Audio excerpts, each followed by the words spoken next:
সেই মূর্তি যদি আমার বাবারও মূর্তি কেউ নির্মাণ করে, আমি সেই মূর্তিও ভেঙ্গে গুড়িয়ে দেব।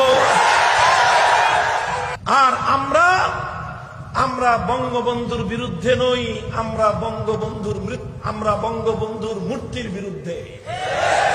আমরা বঙ্গবন্ধুর বিরোধী নই, আমরা বঙ্গবন্ধুর ভাস্কর্যের বিরোধী। এখানে শাক দিয়ে মাছ ঢাকার অপচেষ্টা করবেন না, শাক দিয়ে মাছ ঢাকবার পায়তারা করবেন না। কথা বলবেন পরিষ্কার ভাষায় বলেন। আবার পরিষ্কার বলছি, আমরা ভাস্কর্য বিরোধী, আমরা মূর্তির বিরোধী।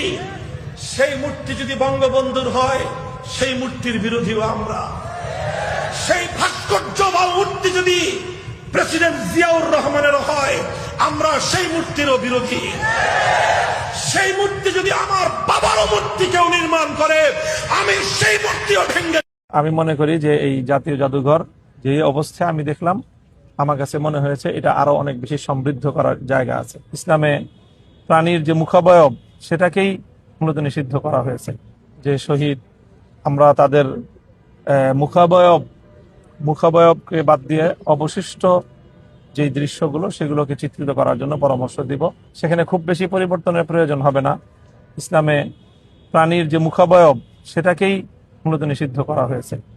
কাজে সেই জায়গাটুকু যদি একটু করে দেওয়া হয়, মুখাবয়বটাকে মুছে ফেলা হয়, তাহলে বাকি দৃশ্য সব অথবা বাকি রেপ্লিকা, বাকি ভাস্কর্য, সেগুলো নিষিদ্ধ হবে না। ভাস্কর্য সেটা প্রাণীর মুখাবয়বটুকু শুধুমাত্র ইসলাম ধর্মের দৃষ্টিতে এটার উপরে আপত্তির জায়গা রয়েছে। এরপরে আমি মনে করি যে এই জাতীয় জাদুঘর যে অবস্থায় আমি দেখলাম, আমার কাছে মনে হয়েছে এটা আরো অনেক বেশি সমৃদ্ধ করার জায়গা আছে।